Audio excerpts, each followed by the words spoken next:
Urdu Discovery کے معزز دوستوں، میں ہوں ماجد ملک اور آپ تمام دیکھنے اور سننے والوں کو السلام علیکم۔ ناظرین، جیسا کہ ہم پہلے بھی ایک حصے میں کالے جادو کی لعنت کا ذکر کر چکے ہیں، تو آج پیش خدمت ہے اس کا دوسرا حصہ، تاکہ آپ اس کو تفصیل کے ساتھ سمجھ سکیں کہ یہ اصل میں کیا ہے اور کیسے کیا جاتا ہے۔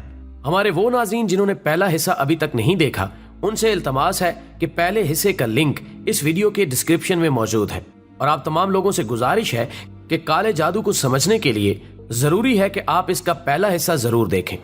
ناظرین گرامی، ہر کالا علم ضروری نہیں کہ سفلی ہو۔ سفلی عمل کا مقصد انسانیت کو سوائے نقصان پہنچانے کے اور کچھ نہیں ہوتا۔ کالے علم کے بعض عمل ایسے بھی ہیں جس میں عامل کا پاک و صاف رہنا ضروری ہوتا ہے، اور دوران عمل جھوٹ بولنے سے لے کر زنا تک ہر برے فعل سے اجتناب برتنا لازمی ہوتا ہے۔ دوسری جانب سفلی سراسر شیطانی عمل ہے، اور اس عمل کے لیے غلیظ و ناپاک رہنا اولین ہے۔ کالا علم سیکھنے والے ایک شخص استاد فیضو کا کہنا تھا کہ سفلی کے بعض عملیات ایسے بھی ہیں جس میں عامل کو 41 دن کے چلے میں روز شراب پینا اور زنا کرنا لازمی ہوتا ہے۔ ایک مرحلہ ایسا آتا ہے کہ اسے اپنا فضلہ کھانا اور پیشاب پینا پڑتا ہے۔ نئی کراچی کا ایک سفلی گر وحید بھی ایسی ہی پستی میں گر چکا ہے۔ سفلی کے بعض 21 روزہ عمل بیت الخلاء میں کرنے پڑتے ہیں۔ علاوہ ازیں سفلی عملیات میں عموماً قرآن پاک کی آیات کو الٹا پڑھنا ہوتا ہے، نعوذ باللہ، جس سے ان کا مفہوم بھی بالکل الٹ ہو جاتا ہے۔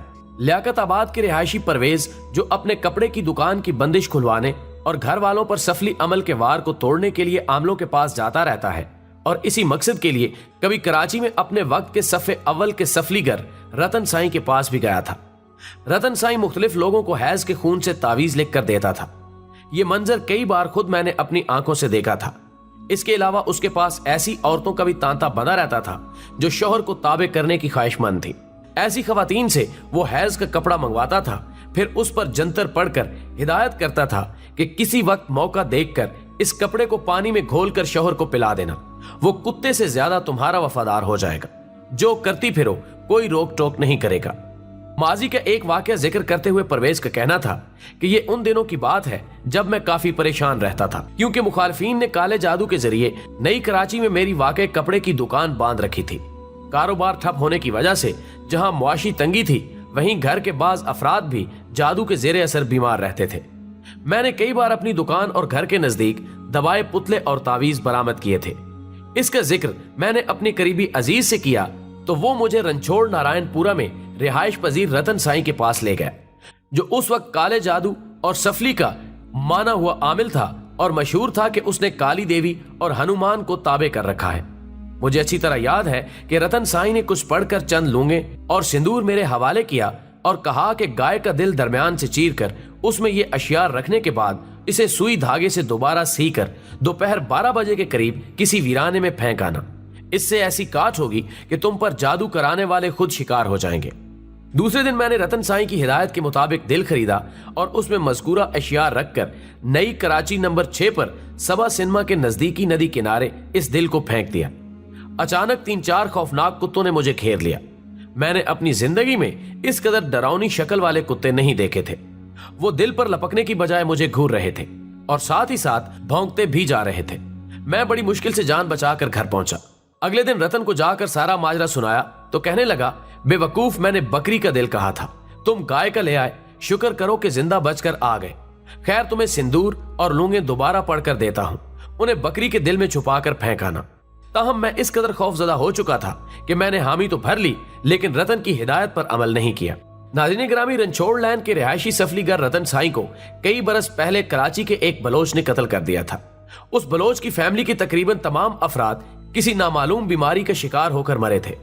اسے شک تھا کہ رتن سائیں نے اس کے مخالفین سے بھاری رقم لے کر اس کے اہل خانہ پر کالا جادو اور سفلی کرایا تھا، لہٰذا ایک روز وہ بہانے سے رتن کو میوہ شاہ قبرستان لے گیا اور گولیاں مار کر ہلاک کر دیا۔ اسی طرح اس زمانے کا بدترین سفلی گر اپنے انجام تک جا پہنچا۔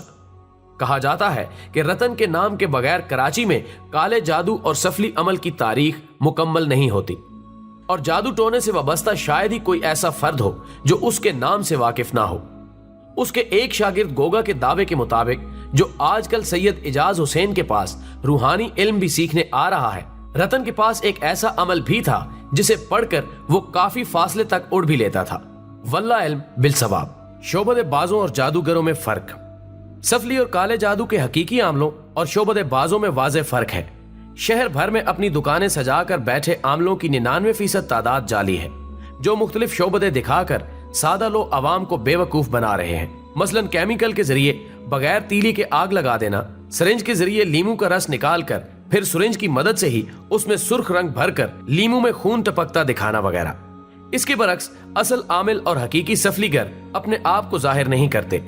इस मामले में वो सख्त राजदारी बरतते हैं और हमेशा अपने काबिल एतमाद कारिंदों के जरिए ही भरोसे की पार्टियों से सौदा करते हैं। वो कभी किसी अजनबी के सामने एतराफ नहीं करते कि वो सफलीगर हैं या काले अलूम के माहिर। अक्सरियत ऐसे सफलीगरों की भी है जो खुद को बज़ाहिर रूहानी आमिल जाहिर करते हैं, लेकिन असल में वो काले जादू और सफली का काम कर रहे हैं। इस वक्त लसबेला का काका, उरंगी टाउन का ममार शाह, कुरंगी सुक्वाटर के बंगाली पाड़े का अनवर, न्यू कराची का सईद और मीरपुर खास का भगत सफली और काले जादूगर के माहिर तस्वुर किए जाते हैं। ये बात तयशुदा है कि सफलीगर या आमिल कितना ही नामवर हो, अपने साजो सामान और हिसार के बगैर बेदस्तुपा होता है। यही वजह है कि रतन जैसा नामी ग्रामी सफलीगर भी एक आम शख्स की गोलियों का निशाना बन गया था। काले जादू और सफली आमलों में काली माई, काली देवी या कालका देवी और हनुमान सख्त तरीन तस्वुर किया जाता है, और जिसके कब्जे में इनमें से एक चीज भी हो वो इंतहाई ताकतवर आमिल या सफलीगर समझा जाता है।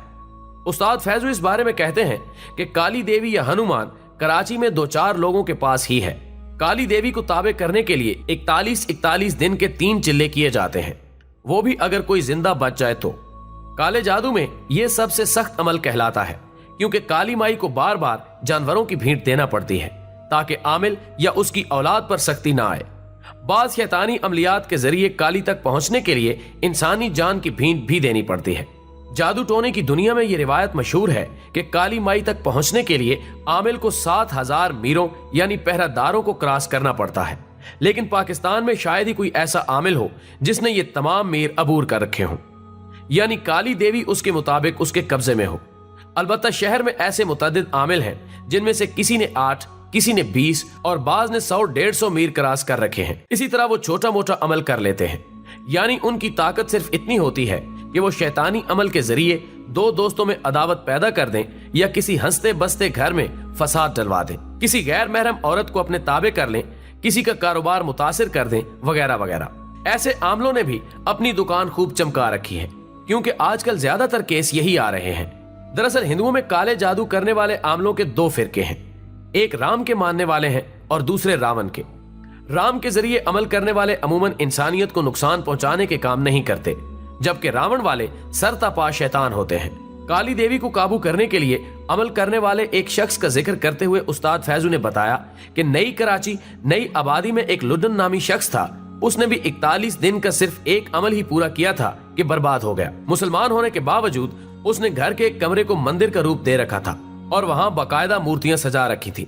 दूसरी जानिब उसकी अहलिया निहायत नेक और 5 वक्ता नमाजी थी, लिहाजा शौहर की ये हालत देखकर उसने लुड्डन मियां का खाना पीना, बर्तन और कपड़े सब अलग कर दिए थे। लुड्डन ने जब 41 दिन का पहला अमल मुकम्मल किया तो पता नहीं उससे क्या गलती हुई कि सारे जिस्म पर मोटे मोटे फोड़े हो गए, जबकि नहुसत इस कदर हो गई कि उसने पालतू बकरी के बच्चे पर एक दिन हाथ रखा तो वो वहीं मर गया। हत्ता कि अपने छोटे बेटे के सर पर हाथ फेरा तो वो भी हलाक हो गया। इन वाकयात से वहशत ज़दा होकर उसके 5 वक्ता नमाजी बीवी ने एक दिन मंदिर नुमा कमरे का सारा सामान उठाकर फेंक दिया, लेकिन लुड्डन मियां की तबीयत ना संभल सकी और कुछ अरसे में वो लुकमा अजल बन गया। नाज़रीन ग्रामी, गाय, भैंस, बकरे या बकरी के दस्त यानी शाने की साबित हड्डी काले जादू और सफली अमल में बुनियादी किरदार अदा करती है। यही वजह है कि कसाब हमेशा इस पतली और चपटी हड्डी को गोश्त अलग करने के बाद तोड़ देते हैं। इस हवाले से हमने मुतअद्दिद कसाबों से बात भी की और उन्होंने इस बात की तस्दीक की। इसके अलावा अमूमन बकरी के दिल पर भी कट लगा दिए जाते हैं, क्योंकि साबित दिल पर अमल चलता है। इसी तरह कुम्हार कभी कोरा या कच्चा बर्तन फरोख्त नहीं करता। आमिल चाचा रशीद के बकौल कुम्हार भट्टी से उतारा गया ताजा बर्तन कभी हवाले नहीं करेगा और उसे पका कर ही फरोख्त करेगा। सफली और काला अमल करने वाले लोग जान पहचान के कुम्हारों से कोरे बर्तन ले जाते हैं, जबकि कुम्हार के काम में इस्तेमाल होने वाला धागा भी बाज काले इल्म में बहुत ज्यादा इस्तेमाल होता है। दस्त की हड्डी अमूमन महबूब को ताबे करने या मुखालिफ को बर्बाद करने के लिए इस्तेमाल होती है। बाज उससे औरत की कोख बांधने के लिए भी इस्तेमाल करते हैं। चंद अमलियात में औरत की कोख बांधने के लिए तिले पर अमल करके उसे कुएं, दरिया या समंदर में फेंक दिया जाता है।